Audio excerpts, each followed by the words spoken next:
Wanita hari ini di zaman modern masih kekalkan adatnya.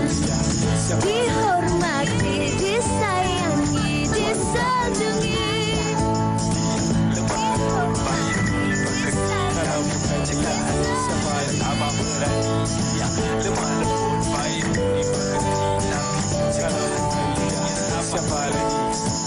Wanita hari ini. Assalamualaikum, selamat tengah hari. Tepat jam 12 tengah hari, Wanita hari ini kembali bersiaran untuk edisi hari Selasa 15 Oktober 2025. Anda bertemakan saya Syira dan juga Sugita. Apapun kami harapkan kepada anda yang mungkin memandu dalam keadaan hujan lebat pagi tadi di sekitar Lembah Kelang telah selamat sampai ke lokasi masing-masing. Ya, dan kalau sekarang pun di sekitar Seri Pentas hujan, cuaca sangat-sangat sejuk sebenarnya. Tapi kami penuh semangat untuk bersama anda sepanjang 1 jam ini dan bercakap mengenai hujan, Syira. Bagaimana perjalanan Syira ke Seri Pentas? Tadi Syira dari Wangsa Maju ke Seri Pentas 1 jam setengah di Lebuh Raya sebab ada beberapa kawasan dinaiki air. Dan Sugi pula tadi sampai 11.40. Ya, macam mana perjalanan? agak risau juga tadi, tetapi kami berdua selamat sampai untuk bersama dengan anda dan saya pasti ramai dalam kalangan anda pun sedia maklum yang hujan tidak berhenti sejak pagi tadi di sekitar Kuala Lumpur dan juga Selangor, mungkin juga di negeri-negeri yang lain, dan beberapa kawasan di ibu negara ditenggelami air susulan hujan lebat ini. Antara kawasannya adalah Jalan Kudu, Salak Selatan, Jalan Kuching, Jalan Pantai Baru, Jalan Genting Kelang dan juga Jalan Tuanku Abdul Halim. Itu keadaan pagi ini. Wow. Okey, apapun kita harapkan hujan berhenti dan air pun akan orang kata reda, surut, surut, dan mungkin di waktu petang sewaktu mereka habis kerja dan pulang tidaklah hujan sekali lagi. Betul, kami doakan yang terbaik, hati-hati memandu dan itu apa yang berlaku di sekitar Lembah Kelang. Izinkan juga untuk kami berikan anda sedikit kemas kini situasi banjir di Pahang dan juga di Perak yang mana dilaporkan semakin buruk kerana terdapat peningkatan jumlah mangsa yang mendadak. Itu di Pahang dan juga di Perak. Manakala di Kedah, di Johor dan juga di Melaka, Sugi tidak menunjukkan perubahan yang begitu ketara. Doa kami juga buat anda semua yang berada di 5 negeri ini. Dan apabila cuaca sebegini, Syira, kita di WHI seringkali mengingatkan anda supaya kalau anda ada apa-apa perjalanan ataupun aktiviti di luar, mungkin anda boleh tangguhkannya, dan itu juga saranan pihak Bomba di mana mereka menyarankan kita semua untuk menangguhkan aktiviti rekreasi buat sementara waktu kerana cuaca tidak menentu dan kita tak tahulah kan kalau kita mendaki gunung ke mungkin berlakunya hujan lebat dan risiko tanah runtuh, pokok tumbang dan sebagainya akan berlaku. Jadi apapun fikirkan keselamatan anda dan berhati-hati di mana jua anda berada. Betul, terus cakna dengan apa sahaja arahan yang mungkin dikeluarkan oleh pihak berkuasa, dan kalau adalah dalam kalangan kita yang dah pun keluarkan duit untuk booking dan sebagainya, untuk pergi bercuti dan sebagainya, elok kalau kita dapat tangguhkan segera, bukan untuk apa Sugi, untuk keselamatan kita dan juga seluruh ahli keluarga kita, insyaAllah. Okey, baik. Hujan-hujan sebegini, Syira, saya rasa kalau makan makanan yang pedas sedikit sangat-sangat orang kata menaikkan lagi lah semangat kita, betul tak? Betul. Kalau kat depan ni apa benda yang menarik perhatian Sugi? Kalau saya, apa yang saya boleh makan adalah lempeng. Okay, tapi lempeng ni kalau kita makan dengan sambal, dengan teh, saya memang peminat teh. Jadi kalau teh panas, lempeng dengan sambal, memang sedap. Memang lengkap lah orang kata kita punya menu. Dan di depan kami ini juga ada pelbagai menu yang kalau anda dapat lihat, dia mungkin sedikit familiar ataupun mudah untuk kita kaitkan dengan negeri Kedah. Kita ada cucur udang ataupun cucur udang makan dengan kuah kacang katanya. Dekat depan saya ada gulai ikan temenung. Dekat Sugi ada apa pula? Ini air rebus batang keladi dan ini pula daging pasama, betul? Pesama. Tapi yang menarik dia, saya selama ni panggil lempeng sebagai lempeng. Dan saya tidak tahu yang sebenarnya orang Kedah memanggil lempeng sebagai pekngah. Semalam baru saya belajar. Rakan kami Yana beritahu kepada kami. Orang Kedah panggil pekngah. Itulah yang kami akan bawakan kepada anda untuk hari ini, iaitu variasi menu Kedah. Dan sebelum kita ke menu yang pertama, di stesen yang pertama, kami nak kongsikan kepada anda trivia ini. Jom kita saksikan.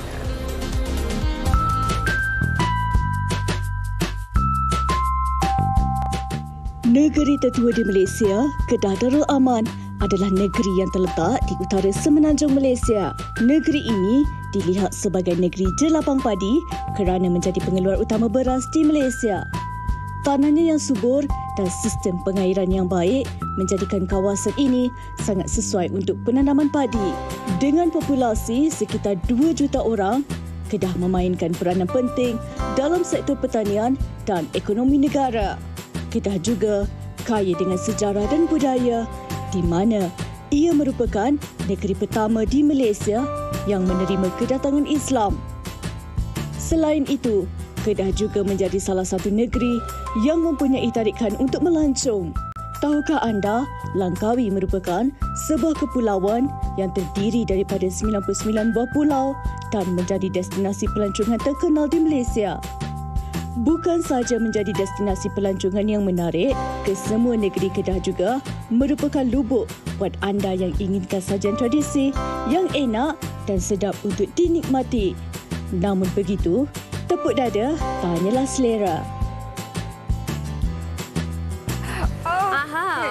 Baik, itu dia tadi trivia yang menunjukkan pelbagai variasi menu Kedah yang disediakan oleh rakan wartawan kita. Terima kasih banyak-banyak. Dan untuk stesen yang pertama ini yang Sugi kata tadi tu Pek Nga. Kita ada Pek Nga dan juga gulai ikan temenung bersama dengan 2 orang tetamu kita. Siapakah gelarannya, Sugi? Pasangan ibu dan anak, Puan Haslina di sebelah Syira dan juga Puan Nur Azwin di sebelah saya. Okey, saya Puan Azwin dan juga Puan Haslina. Saya nak tahulah mengenai lempeng ni. Daulat tu Pek Nga ni, macam mana dia dapat nama Pek Nga? Kenapa lain daripada lempeng? Puan Haslina boleh kongsikan? Pek Nga ni nama orang panggilan dulu sebab dipanggil dalam ni panggil di sana di Kedah panggil Belanga. Jadi ditempel dalam Belanga disingkatkan jadi Pek Nga. Jadilah Pek Nga. Betul lah, semalam rakan saya Ibu Yaina kongsikan info itu. Jadi terima kasih Yana yang kongsikan dan hari ini saya dah belajar benda yang baru. Okey, mungkin kita boleh mulakan dengan ikan, resepi ikannya dahulu. Gulai ikan temenung. Baik, silakan Puan. Ni gulai. Boleh, kita boleh mula. Gulai ikan temenung. Dalam masakan orang Kedah wajib ada halwa campur. Kita untuk nak tumai gulai. Okay? Baik. Okey Puan, ikan temenung ni adalah ikan kembung, betul? Bukan. Ya, spesies ikan kembung juga. Tapi yang ni dipanggil ikan temenung dekat Kedah. Atau di sini panggil ikan pelalu. Ikan pelalu. Cuba Puan angkat ikan tu. Nanti hangit. Nanti hangit. Okey, baik. Okey. Saya boleh tolong Sugi lah angkatkan. Jangan jatuh ikan tu sudah. Okey, ini dia. Okey, baik. Ikan temenung. Okey, menarik. Dan Puan Haslina sendiri mungkin boleh kongsikan sambil ibu dengan Puan Azwin. Resepi ni dari arwah mak saya lah. Jadi saya belajar dengan dia kan. Jadi rempah ni kita buat sendiri, homemade lah. Bukan rempah yang kita beli dekat. Faham. Mungkin Puan nak kongsikan sedikit apa agaknya ada dalam rempah ni? Dalam rempah ni ada cili kering, ada ketumbar, jintan manis, jintan putih, lada hitam. Baik. Lepas tu kita kisar halus. Okey, baik. Sambil-sambil ibu awak tengah memasak gulai itu, mungkin Puan boleh tunjukkan macam mana nak sediakan lempeng ni sebab ada orang Pek Nga ni. Pek Nga. Saya kena belajar sebut Pek Nga ni.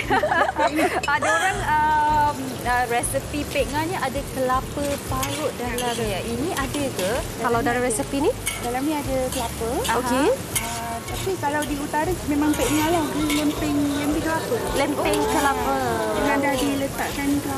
Baik, kalau pemilihan kelapa tu ada cara-caranya ke? Mungkin ada orang yang pakai kelapa putih sahaja ataupun macam mana? Kita pakai kelapa putih. Okey. Dan kalau ikut resepi asal ni kita kena letak Air kelapa. Supaya dia lebih lemak lagi. Okey. Mungkin kita kongsikan dari awal-awal macam mana nak sediakan air kelapa. Kelapa paling senang. Kelapa parut. Putih dia je sah. Okey. Kandung. Okey. Garam. Sedikit saja. Macam ni kita nak baik. Macam ni kita nak jadikan bulat cantik tu kalau kita dapat lihat di depan kita. Okey. Ibunya tengah tengok di sana. Betul kan? Betul ke tidak ni letak ni? Saya pula yang berdebar-debar kat sini. Sama ratakan. Okey, ratakan. Ibu kata kena ratakan. Sekali. Lebih api dia kuat sangat kot. Oh ya, okey. Ini mungkin ada sukatan-sukatan dia. Tepung gandum mungkin berapa? Biasanya orang dulu-dulu dia masak tak ada sukatan. Main capak-capak itu yang orang generasi sekarang susah nak ikut. Belajar Puan Haslina. Ya, generasi sekarang banyak tak tahu. Kalau main campak-campak mungkin jadi, mungkin tak jadi. Okey, ni macam kari ni. So kita buat dia macam ni lah, tempek-tempek. That's why nama dia pek ngah. Tempek di belanga. Okey, sementara anaknya tengah buat pek ngah, kita dekat sini nak masukkan rempahnya. Baik, Puan, mungkin boleh Puan ceritakan semula kepada penonton apa agaknya beza antara kari gulai di negeri Kedah dengan berbanding dengan kari-kari dan juga gulai dari negeri lain? Kalau di sini kari dipanggil kari. Kalau di Kedah kalau kari itu gulai. Okey. Kalau apa macam mana ya? Dari sudut bahannya ada perbezaan ke? Memang ada perbezaan sebab kalau di sini di kari kita pakai macamlah ketumbar, cili kering. Kalau di sini gulai tu kalau di sini gulai tu daripada masak lemak kan macam itulah. Okey. Kalau di sana Kedah kari kita panggil gulai. Di sini panggil kari. Baik. Sikit Syirah, saya tengah baca komen-komen di Facebook. Okey. Ni ada ni Siti Nur Syafi'i mengatakan pek ngah, tempek, lempeng, cicah gulai ikan temenung memang padu. Memang ngam-ngam soy kan orang. Ada juga yang mengatakan cucuk godok, cicah sambal. Makan time-time hujan ni sepinggan tak sedap. Dan saya lihat ada cucuk udang kat depan. Tahu-tahu je laju je tangan kita tambah kan. Udang kalau di Kedah, Penang kita makan dengan kuah kacang. Kuah kacang betul. Kalau kat negeri lain kita makan dengan kuah cili macam tu. Okey. Dan juga selain ada gulai dan juga pek ngah ni ada juga kuih-kuih yang dibawa. Mungkin Puan Azwin boleh kongsikan apa antara kuihnya? Okey, yang ini nama dia pulut sambal ikan. Okey. Boleh saya buka satu? Boleh. Boleh ya? Silakan Sugi. Dan yang seterusnya yang Yang ini pulut inti dan yang ini lempeng pisang. Ini lempeng pisang. Dalamnya ada lempeng ke? Lempeng pisang. Lempeng pisang. Okey. Dia macam pulut panggang lah juga tapi tidak dipanggang. Dia kukus yang ni. Dan ini Sambal tumbuk ke ni? bukan, dia serunding ikan. Serunding ikan. Baik. Pulut ni memang popular di Kuala Kedah lah. Ya, itu memang boleh didapati di Kedah sahaja. Okey, dan ini pula lempeng pisang, apa istimewanya? Lempeng pisang ni memang di sebelah Malaysia Utara, Perak, Kedah, Perlis, Penang. Lempeng pisang ni dia dah campur dengan kelapa. Maybe kat sebelah pantai timur pun mungkin sama lebih kurang. Okey, saya cuba lempeng ni. Tak apa ke saya guna tangan? Boleh. Boleh, silakan Sugi. Tapi mungkin sementara Sugi nak merasa tu mungkin boleh kongsikan juga kepada para penonton. Mungkin ada social medianya kalau ada sebarang tips masakan dan sebagainya. Social media kami Nikrisnack, NIQREESNACK. Nikrisnack. Baik, sebagaimana yang tertera di media sosial. Macam mana Sugi? Sedap. Saya suka sebab ada tekstur kelapa dia.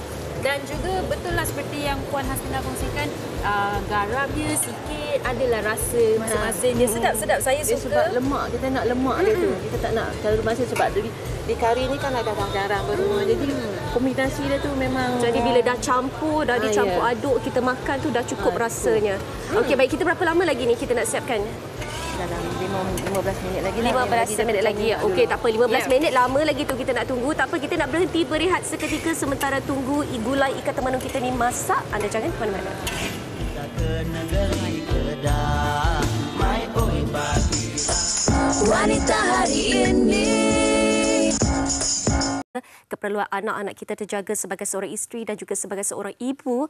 Pada saya wajar untuk kita ada sedikit ilmu selok-belok berkaitan dengan kewangan dan juga hak kita sebagai seorang isteri dari sudut nafkahnya, dari sudut harta sepencariannya, harta pusaka dan juga faraid. Dan untuk itu, bersama saya di studio adalah Puan Nur Zabita Muhammad Nur selaku Peguam Tetuan Nur Zabita China & Co. Assalamualaikum. Apa khabar Puan? Alhamdulillah. Baik Puan, bila kita bercakap tentang hak seorang isteri, hak seorang isteri dalam rumah tangga terutamanya, apa agaknya antara undang-undang asas yang wajar untuk kita tahu sebagai mukadimahnya? Penting bagi seorang wanita untuk tahu perkara berkaitan dengan undang-undang. Saya ambil contohlah apabila kita tak cakna tentang isu undang-undang yang paling simple lah. Bukan saja sebagai seorang wanita, okey. Apabila kita tamat belajar, contoh kita habis universiti, tiba-tiba ada orang nak guna nama kita untuk beli kenderaan. Dia kata boleh tak guna nama untuk beli kenderaan? Okay. Dan seterusnya kita pun bagi sebab kita ingat penama, hanya penama saja. Tiba-tiba orang yang menggunakan nama kita tu tak bayar. Dan apabila tak bayar, kat situlah menjadi masalah. Okay. apabila tak bayar, kita dikenakan penghakiman. Writ saman dikeluarkan, ada penghakiman dikeluarkan dan seterusnya kebankrapan pada usia yang muda. Ini kita kata selepas tempoh pekerjaan. Dalam perkahwinan pula, ada perkara-perkara yang kita tak tahu. Contoh, dalam keadaan, katakanlah si suami kata, rumah tu tak apalah yang walaupun kita beli sama-sama, okey, tapi letak je atas nama saya. Jadi kita pun kata, okeylah tak apa sayang punya pasal, kita letak atas nama si suami. Okey. Dan betul suami tu alhamdulillah okey, tiba-tiba berlaku kematian. Dekat sini kalau ikut dari segi perundangan, nama atas nama suami. Dan masalahnya dekat kita lah. Jadi kita kena tahu perkara-perkara begini. Bila mana harta sepencarian tu boleh dibuat, bila mana tuntutan nafkah tu boleh dibuat. Dalam keadaan ni juga kadang-kadang si suami pula kata, gunalah nama awak bernama. Si suami tak bayar. Dah sudahnya kita bernama, kita pula kena bankrupt. Itu masalah dia. Dan sangat penting pada wanita ini untuk cakna berkaitan dengan isu perundangan dalam pengurusan harta. Baik Puan, saya kira kalau kita bercakap tentang harta sepencarian, faraid dan sebagainya, harta pusaka, ini semua antara yang sering kali menjadi perbalahan dalam institusi keluarga. Saya beri contoh, mungkin sebagaimana yang Puan katakan tadi, suami telah beli rumah di atas nama suami. Andai kata sesuatu terjadi dan suami meninggal dunia, apa agaknya status rumah berkenaan? Bolehkah isteri miliki sepenuhnya ataupun perlu difaraidkan? Dari segi perundangan, kalau kita lihat nama, kita pergi buat carian geran tanah sekalipun, nama di atas nama suami. Kalau sekiranya dalam tempoh kehidupan dia tidak bayar, maka hutang tetaplah atas nama dia, liability atau tanggungan di atas nama dia. Dan jika berlaku kematian atas nama suami, dah tentu boleh difaraidkan. Tetapi bagaimana pula kita, si isteri telah menyumbang sewaktu perkahwinan? Rupa-rupanya walaupun rumah ini atas nama suami, kita ada sumbangkan 50%. Katakanlah bayaran sebulan 2,000. Kita sumbangkan 1,000, suami sumbangkan 1,000. Tetapi kita tidak simpan rekod. Sebab itu penting untuk wanita, kalau ada buat pembayaran, simpan resit-resit tu. Ya? Dan berkaitan dengan harta sepencarian ini juga, ramai yang tak faham. Orang kata harta sepencarian jika berlaku kematian. Saya nak wanita di luar sana cakna tentang harta sepencarian. Ada 3 keadaan kita boleh tuntut. Yang rumah tadi itulah, yang penama tadi tu. Yang pertama dalam tempoh perkahwinan. Dalam tempoh perkahwinan ni, sekiranya suami nak berpoligami, dia nak ada isteri yang kedua, si isteri boleh menuntut harta sepencarian. Sebab apa? Rumah tadi tu atas nama suami tu, takut nanti dikahwin dengan yang kedua. Yang kedua pula nanti besok-besoklah berlaku perceraian, dia kata, ni harta saya dengan suami saya, dah masalah. Sewaktu perkahwinan sebenarnya, si isteri bila suami hendak berpoligami, boleh membuat tuntutan harta sepencarian walaupun atas nama suami. Dan seterusnya adalah apabila berlaku penceraian. Ini memang biasalah harta sepencarian. Dan yang ketiga apabila berlaku kematian. Dan ada juga isteri kata, tapi sepanjang dia hidup, saya tidak menyumbang 1 sen pun, saya hanya sebagai suri rumah membantu, kata si isteri ni. Tetapi di dalam undang-undang syariah ni, kita kena faham bahawa isteri ni walaupun dia tidak menyumbang dari segi kewangan, sebab itu dia ada sumbangan langsung dan tidak langsung. Wanita kena tahu benda ni.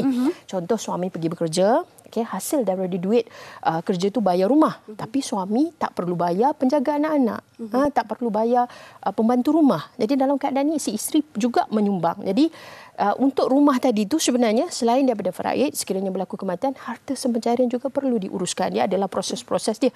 Hutang kena selesaikan dulu, harta sepencarian dan pembahagian. Baik, harta sepencarian ada 3 keadaan kita boleh tuntut. Baik, dan saya kira dalam perkahwinan ini sangat-sangat menjaga kebajikan seorang wanita.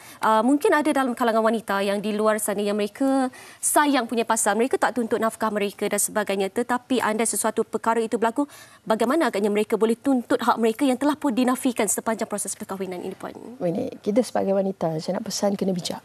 Jangan berlaku penderaan kewangan. Penderaan kewangan ni apa? Penderaan kewangan ni apabila kadang-kadang ada isteri ni dia bekerja, punyalah sayang punya pasal, dia bagi gaji dah ambil lah 5,000 gaji ambil semua bagi dekat suami. Suami yang uruskan semua. Jadi dalam keadaan ni bila suami dah biasa digunakan dan dikawal wanita ini dan berlakulah penderaan kewangan, jadi kita nak elakkan itu yang pertama. Dan seterusnya berkaitan dengan isu satu, sewaktu perkahwinan tu pastikan kita pandai menguruskan kewangan. Dan seterusnya bila berlaku kematian ataupun perceraian, contoh kematian, kita kena tahu bila mana hak faraid tu. Bahagian kita berapa, kita boleh tengok kiraan dekat internet misalnya. Dan seterusnya berkaitan dengan urusan. Ramai orang faham apabila berlaku kematian, wang suami itu dibekukan. Itu fahaman mereka. Sebenarnya bukan dibekukan atas alasan kematian. Logiknya apabila, contohlah kita hidup, bila kita nak back ke bank, Tampering dia pakai tampering kita. Betul. Kita yang kena letak tampering. Bila suami tak ada, jadi perkara itu tak boleh diuruskan. Jadi dalam keadaan ni, itu yang kita kena masukkan permohonan pentadbir pusaka. Pentadbir pusaka ni kita kena pergi, ada 2 kaedah. Contoh kita pergi kepada pejabat tanah ataupun kita pergi ke mahkamah. Dan ada prosedur. Selepas berlaku kematian, perlu dapatkan sijil faraid, perlu uruskan pentadbir pusaka dan semua ini melibatkan kos. Jadi pentinglah untuk wanita ini kena tahu setiap prosedur dan langkah-langkah tersebut. Baik, dan dari apa yang Puan katakan, saya kira agak panjang proses dan juga prosedurnya. Mungkin penonton di luar sana yang berada dalam situasi ini tertanya-tanya bagaimana pula dengan kosnya. Adakah kos terlalu besar? Mereka ini mungkin tak ada sumber pendapatan, Puan. Bagaimana agaknya? Begini ya. Dalam yang saya sebutkan tadi sijil faraid, nak dapatkan harta pencarian pun ada tuntutan nak dibuat, proses pentadbir pusaka. Setiap ini dah tentu memerlukan kos. Kos-kos ini kalau sekiranya sama ada kita lantik peguam, sama ada contoh kita menggunakan Jabatan Bantuan Guaman misalnya, semua ini tetap ada kos. Kita nak pergi ke JBG, Jabatan Bantuan Guaman, dah naik taksi, nak bayar Grab, hari-hari untuk survive. Kadang-kadang bila berlaku kematian, kalau isteri itu suruh rumah, sewa rumah tetap perlu bayar, hutang bank tetap perlu bayar, kereta tetap perlu bayar. Jadi dalam keadaan ini, kalaulah melibatkan kos guaman sendiri, boleh jadi puluhan atau puluhan ribu ataupun belasan ribu ringgit. Jadi wanita itu kena bijak merancang. Okey, saya ambil contohlah macam mana nak merancang. Kadang-kadang orang kata, macam mana nak merancang? Saya nak lantik penasihat kewangan pun bunyi payah. Macam mudah. Bunyi macam mudah. Okey.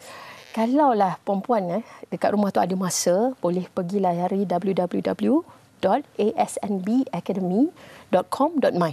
Dekat situ saya pun sendiri ada guna. Okey, saya tengok dalam tu contoh dia bagaimana membina kekayaan. Bukanlah nak bina kekayaan, maknanya bagaimana kita nak mula menyimpan, bagaimana kita nak uruskan, bagaimana kita nak melindungi dan bagaimana kita hendak mewariskan kepada orang lain.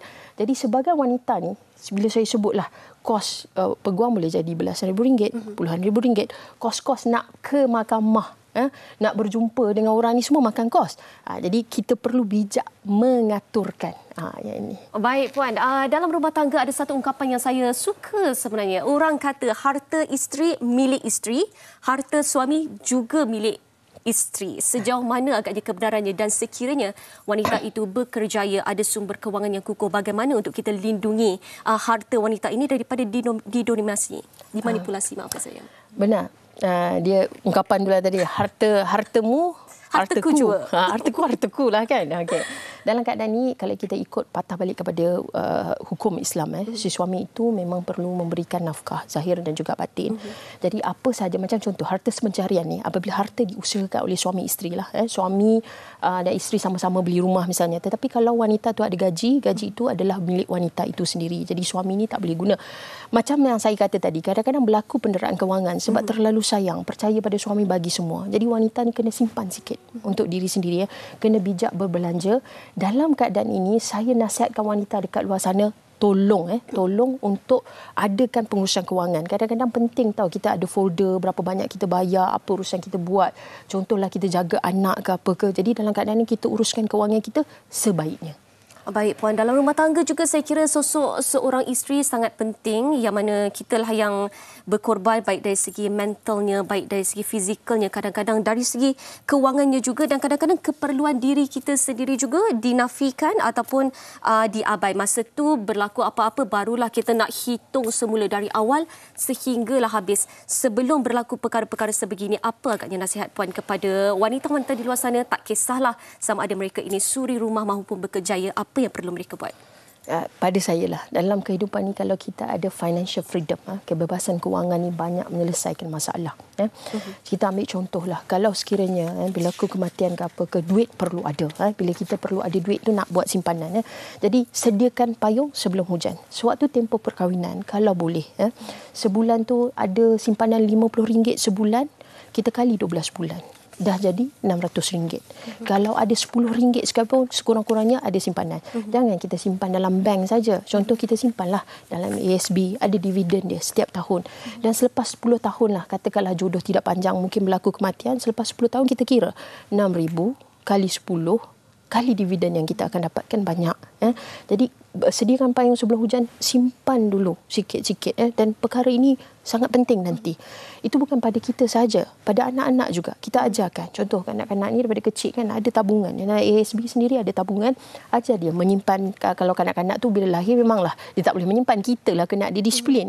Bila kita menyimpan persediaan, itu saya katakan tadi financial freedom. Kebebasan kewangan ni banyak menyelesaikan masalah. Kadang-kadang masalah kita ni jadi tambah masalah sebab satu, yang pertama kita gagal mengaturkan waktu kehidupan tu. Yang kedua adalah kita gagal nak mengaturkan sumber kewangan tu tak ada. Macam mana? Kita kadang-kadang kita tahu jalan, lepas ni nak pergi jumpa lawyer ni, nak buat ini, nak buat itu, nak buat ini, tapi sumber tak ada. Itu jadi masalah. Jadi sewaktu dalam tempoh perkahwinan tu sediakan payung sebelum hujan. Sediakan payung sebelum hujan. Baik Puan, berbaki seminit terakhir ini mungkin Puan nak secara ringkasnya berikan nasihat kepada wanita di luar sana, isteri di luar sana, kenapa mereka perlu cakna berkaitan dengan kewangan rumah tangga ini? Zaman sekarang ni alhamdulillah mujurlah untuk kita semua, zaman teknologi. Tak ada lagi alasan untuk kita kata saya tak tahu apa nak buat. Banyak luangkan masa untuk mencari tentang ilmu-ilmu begini, uruskan. Saya percaya kalau pengurusan yang baik dan persediaan yang baik tidak akan menyebabkan masalah pada kita, dan dia ni akan jadi penyelamat di kemudian hari. Baik, itu dia saya kira penjelasan yang sangat baik daripada Puan Nur Zabita Muhammad Noor selaku peguam dari Tetuan Nur Zabita China & Co. Dan kepada wanita di luar sana, baik anda bergelar isteri yang berkerjaya maupun anda adalah seorang suri rumah, jangan lupa untuk terus cakna dengan hak anda. Hak kita perlu dilindungi dan juga hak insan-insan di sekeliling kita, terutamanya masa depan anak-anak kita. Sekali lagi saya ucapkan terima kasih banyak-banyak kepada Puan Nur Zabita Muhammad Noor. Kita nak berhenti berehat seketika, anda di rumah jangan ke mana-mana. Si pohon jati papan di Jawa, aduhai sayang, papan di Jawa dibelah-belah. Kalaulah hidup tidak berputih, umpama pokok, aduhai sayang, umpama pokok tidak berbuah.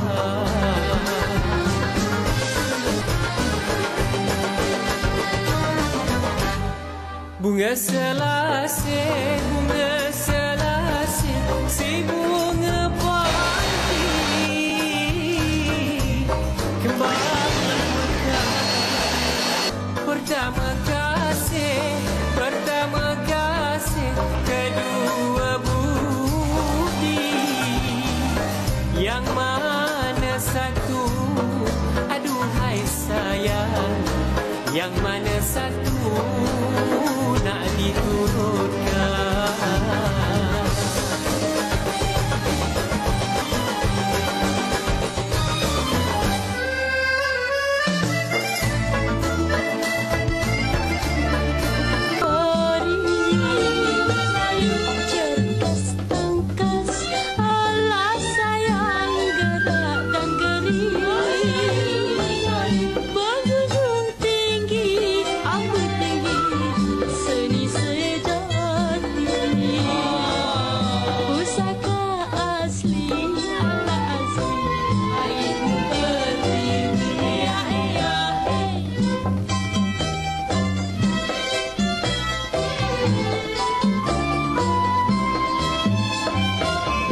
Belenggang gaya, ala gaya, gerak wanita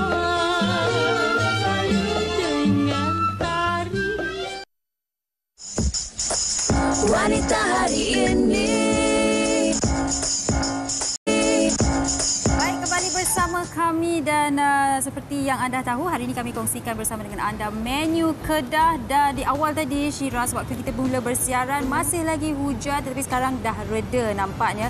Dan tetapi sebelum kita kembali tadi, saya sempat juga baca WhatsApp dalam grup keluarga saya. Katanya di Kuala Lumpur keadaan agak teruk, di mana banjir, kilat berlaku, dan ada juga dalam kalangan mereka yang menjadi orang kata kereta mereka sangkut dan sebagainya. Jadi mungkin di sini kami nak berikan anda peringatan kalau anda perlu ke Kuala Lumpur, kalau urusannya tidak begitu penting, anda boleh elakkan jalan raya yang terjejas dan mungkin anda boleh rancang perjalanan anda untuk masa yang lain. Betul, dan sebagaimana yang Sugi katakan tadi, ada beberapa kawasan ditenggelami air. Kepada penonton-penonton wanita hari ini, kami nak ingatkan kepada anda peringatan mesra untuk kata orang sediakan beg kecemasan apa yang perlu ada di dalamnya kalaulah pihak berkuasa ataupun pihak-pihak yang berwajib mengarahkan anda untuk kosongkan kawasan berkenaan, untuk kosongkan kediaman, segera untuk berbuat demikian. Ya, dan juga anda boleh dapatkan info-info terkini daripada Jabatan Meteorologi di mana Met Malaysia akan ada update-update mereka lah. Okey, baik,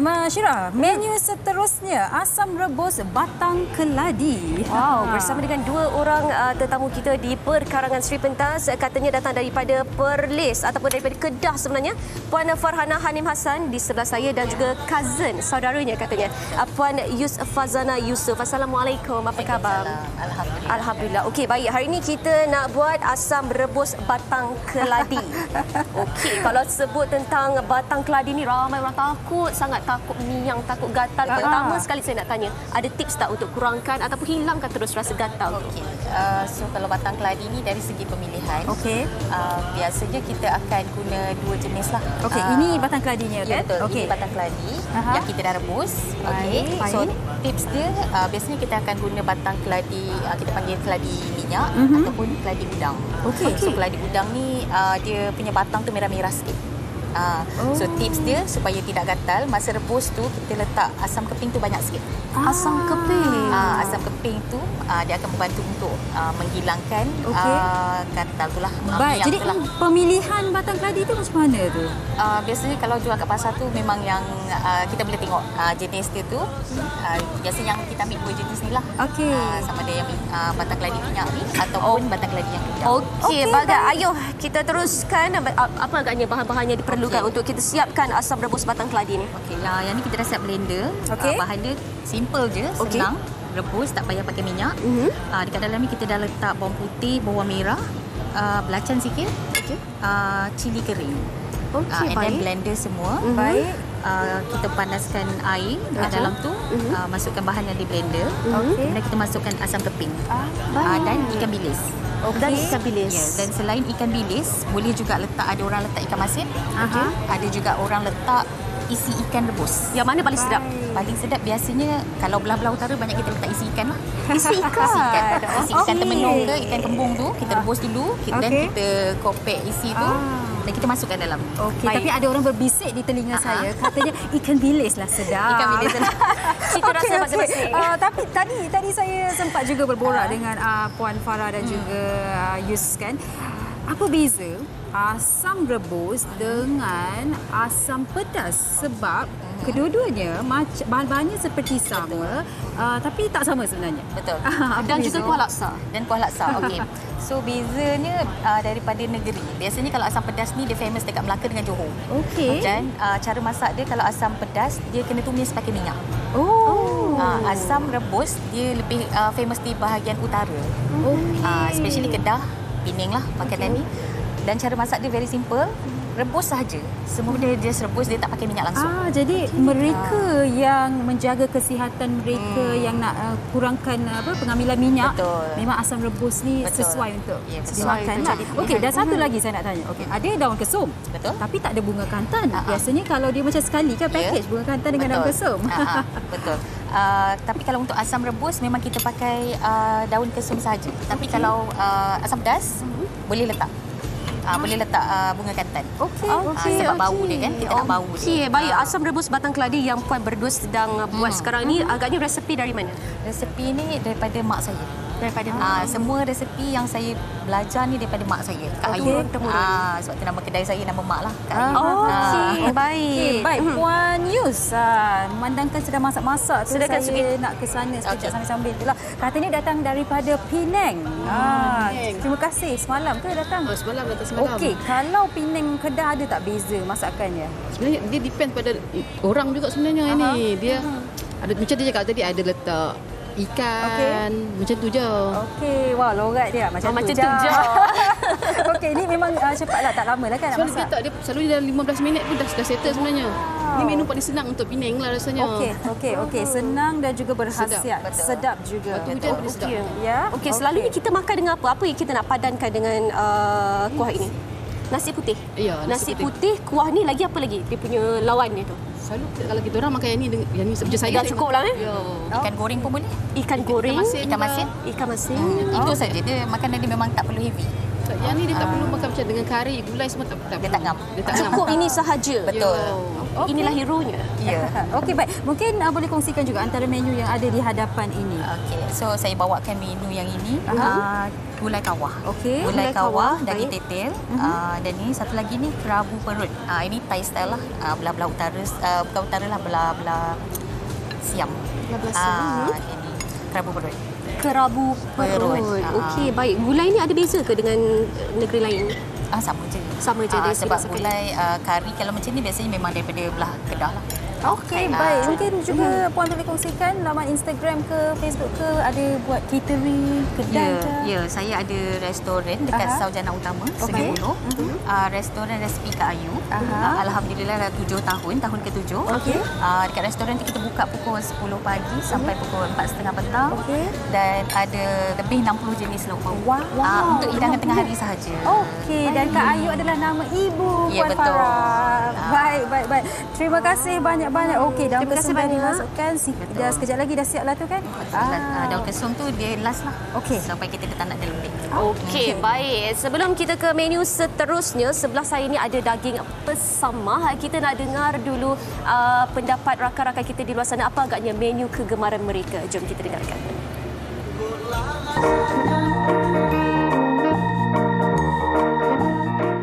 Saya cakap Perlis, tapi saya selalulah pergi Kedah ni. Saya menu utara yang paling saya suka nasi daging utara. Memang sedap gila. Lepas tu nasi daging utara tu orang akan makan dengan ayam asam. Ayam asam ni kalau combine dengan nasi daging tu memang kick gila-gila. Kalau menu Kedah tu yang saya paling suka is ikan berkasam dia lah. Ikan berkasam dia orang lain, rasa dia memang sangat sedap, tak ada busuk, tak ada apa. Dia memang kalau kita makan dia dengan nasi panas-panas, lepas tu sambal belacan sikit, habislah seperiuk nasi tu. Saya bukan orang Kedah, tapi kalau menu Kedah ni saya suka makan palenggang. Sebab palenggang kan selalu makan dengan sardin, kelapa, so dia cepat kenyang lah. Sebab satu lagi, yelah, time kecil-kecil mak saya selalu masak buat makan petang kan. Baik, itu dia menu kegemaran rakan-rakan kita di luar sana. Dari stesen pertama kita dah ada gulai temenung dan juga pek nga, kita dah ada asam rebus batang keladi, dan di stesen ketiga ini kita ada daging pesamah bersama dengan dua orang tetamu kami di perkarangan Sri Pentas ini, keluarga bahagia. Kakak ipar dan juga adik ipar, Puan Umi Adelina Abu Hanifah dan juga Puan Nur Suryani Eliana Muhammad Hazri. Assalamualaikum, sihat? Sihat. Nama anda berdua unik dan sedap. Okey, Syira, daging pesamah. Syira sendiri pernah masak ataupun makan? Macam tak pernah. Okey, jadi Puan Umi Adlina harus berkongsi apakah itu sebenarnya. Dia sebenarnya kombinasi antara rendang dan juga kari. Tapi dia bukan rendang, bukan kari juga. Kenapa orang Kedah suka peningkan? Maksudnya dia di tengah-tengah. Dia di tengah-tengah. Apa elemen rasa yang kena ada untuk daging pesamah ni? Mesti ada rasa kari. Okey. Dia sama je, lebih kurang macam daging masak hitam. Baik. Tapi dia bukan daging masak hitam. Ada pening juga kat situ. Bukan daging masak hitam juga. Dan apa yang saya perhatikan adalah Puan Nur Suryani dah masukkan mentega, minyak sapi. Oh, minyak sapi. Ya. Dan juga minyak. Dan juga minyak. Hati-hati. Lepas tu ni daun apa lagi bahan-bahan lainnya? Okey, tadi kita dah telah masukkan minyak sapi dan juga kita campurkan juga dengan minyak biasa sedikit. Okey. Kemudian kita tumis daun kari bagi naik bau lah. Okey. Kemudian kita masukkan bawang dan juga halia untuk tumis. Baik, kenapa kita guna minyak sapi ya? Kalau guna minyak biasa sahaja tak boleh? Memang nak lagi sedap, pakailah minyak sapi. Okey, baik. Bahan-bahan seterusnya pun? Okey, jadi kita kena tumis dulu. Tapi sebelum tu ni daging. Zaman daging ni kalau lebih sedap kita kena marinate dia dalam 30 minit macam tu. Okey. Ini kita campurkan bawang dan juga halia yang telah di-blend. Okey, bawang dan juga halia, baik. Kemudian ni serbuk kari. Yang mana saya pakai serbuk kari yang memang dah agak pedas. Boleh didapatkan di pasaran lah. Okay. Baik, kita campurkan je. Dan kita perap selama 30 minit. Ya, betul. Okey, baik. Okey, berapa lama kalau dah ramas tu nak perap dia, berapa lama tu? Lebih kurang 30 minit. 30 minit. Okey. Tapi kita nak berat dia supaya bahan-bahannya meresap masuk Ya, dalam betul. daging. Meresap masuk dalam Baik. daging. Dan saya perhatikan dagingnya juga dipotong secara cube-cube. Dadu. Dadu agak besar. Okey, kenapa? Memang itu antara caranya ataupun macam mana? Memang dari nenek moyang kita macam tu lah cara dia. Bermakna ini adalah resepi turun-temurun daripada keluarga. Betul, daripada Kedah. Daripada kalau Kedah kita juga. pergi memori kita dulu, kalau kita pergi kenduri kat utara, memang ada nasi minyak dengan daging pesamah lah. Sekarang ada lagi tak daging pesamah tu? Masih Dekat ada lagi. kenduri? Masih ada mudah lagi. didapati? Kalau di Kedah masih ada lagi. Okey, baik. Okey. Daging yang kita gunakan ini adalah bahagian apa? Daging batang pinang ke atau bagaimana? Jadi saya pakai daging batang pinang. Bahagian lain tak ada masalah untuk guna? Tak ada masalah, cuma beza dia waktu masak lah. Kalau daging batang pinang ni lebih cepat masak. Okey, baik. Kemudian kita masukkan daging yang kita perap tu. Okey, untuk hari ini tak sempat lah nak tunggu untuk hari setengah ni tak jam sempat. kan. Jadi kita nak tunjukkan kepada anda, penonton-penonton sekalian. Sambil-sambil tu mungkin saya nak tanya kepada Suryani. Boleh ke Suryani? Boleh. Suryani orang mana? Oh, saya asal Pahang. Pahang. Okey, daging pesamah. Pesamah. Daging pesamah ni adakah ianya antara menu kegemaran awak? Ya. So saya start akak ipar saya masak. Wow. So saya terus suka. Saya macam tak pernah makan kan sebelum ni. So dia lah cakap ni daging pesamah. Bila kita first time jumpa dia kan. So dia masak. So macam okey dia lain. Sebelum tu tak pernah cuba? Tak pernah. Tak pernah cuba. Sebab saya tak ada kawan pun daripada Kedah ke apa ke. So kira macam once dia rajin masak kan. So dia lah beritahu ni daging pesamah, so dia lain sikit. Dia dah masak sedap-sedap tak? Belikan dia gelang emas tak? Lebih. Kenalah kan. Dan bagi Umi sendiri, mungkin Umi Adlina ada memori tak berkaitan dengan menu ini? Memori saya tu memang masa kecil-kecil, masa cuti sekolah, mak saya selalu kata saya balik kampung. Okey. Kan cuti sekolah kan dekat bulan Kampung kat mana? 12. Dekat Taiping, dekat Batu Okey. Kurau. Jadi masa bulan 12 tu kan kenduri banyak kan cuti sekolah. Memang selalu akan pergi dengan makcik-makcik saya lah pergi makan kenduri. Inilah menu utama dia. Menu kegemarannya. Selain daripada daging pesamah ni, apa lagi dari negeri Kedah yang puan suka makan? Selalunya kalau negeri Kedah ni dia banyak gulai. Gulai dia pun kena pakai kerisik. Sebab mungkin dia akan pekatkan kuah ke kerisik tu. Ni tadi kita guna kerisik kan? Nanti kita akan masukkan kerisik. Okey, baik. Sebab sekarang ni nampak macam kari yang sangat-sangat pekat. Dan kita masukkan kerisik. Dia seperti serendang, kita masukkan kerisik. Dan di penghujungnya dia akan jadi macam yang sebelah kiri lah. Tak adalah berkuah sangat, tak adalah kering sangat ya. Okey, baik. Mungkin kalau penonton di luar sana nak tahu apa lagi agaknya tips masakan ataupun menu-menu yang ada, ke mana mereka boleh pergi? Okey, boleh follow IG saya, Instagram saya fooddelivery.kl. Fooddelivery.kl sebagaimana tertera di kaca televisyen. Apa lagi yang ada di sana, puan? Dekat Instagram, saya ada buat menu masakan macam-macam pelbagai negeri pun ada. Jadi boleh tengoklah, nanti boleh follow saya punya IG. Okey. Baik. Satu soalan saya nak tanya Puan Umi Adlina. Sebelum kita berhenti berehat tadi, daging tu tidak direbus dahulu kan? Tak perlu rebus. Direbus? Tak perlu rebus. Tak perlu rebus. Kita terus masak macam tu. Ya, betul. Kalau rebus boleh juga, tapi air daging tu kita kena masukkan dalam ni lah. Okey. Mungkin kalau nak percepatkan proses dia, kita rebus dulu boleh simpan juga. airnya. Okey, baik. Syirah nak Okey, baik. tak? Sebelum kita nak berhenti berehat seketika, saya nak kongsikan juga kepada anda daripada rakan-rakan kita di Facebook, antaranya dari Puan Siti Nur Syafiee Cik Not, katanya, resepi turun-temurun dari arwah tok saya dipanggil ikan bungkus. Kalau belah Johor, menu seakan-akan dipanggil botok-botok.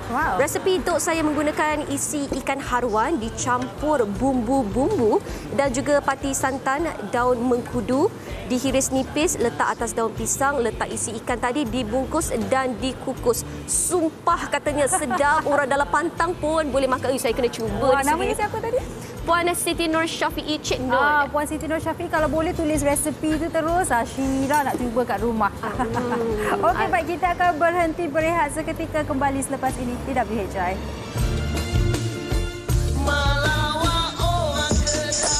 Wanita hari ini. Wanita hari ini.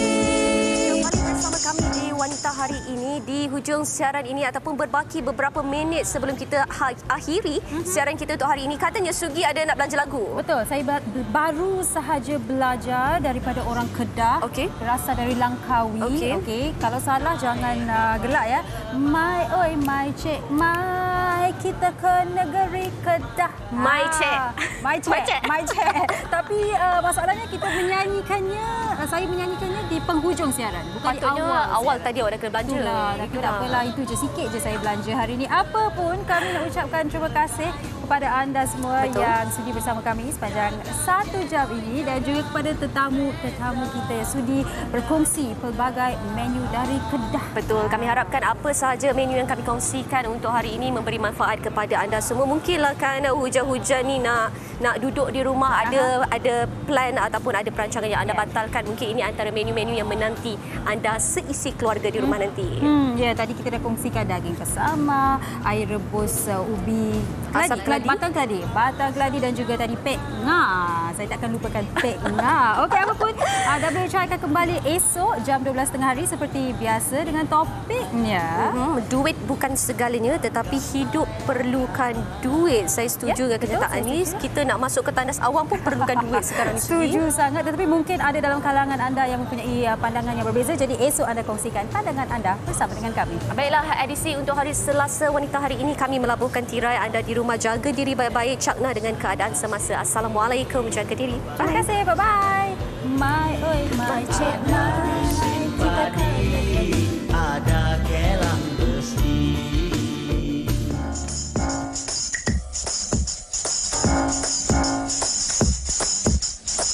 Wanita hari ini,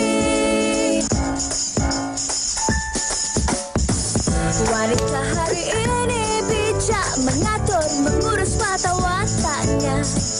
Ushawati, ibu istri permaisuri. Dia Ushawati, aliran masa kini. Dia penyambung warisan Sri Kandi. Dia lemah lembut, baik budi pekerti, tapi cekal hati. Dia tabah berani pendidik puteri dalam hal jati diri. Dia permaisuri.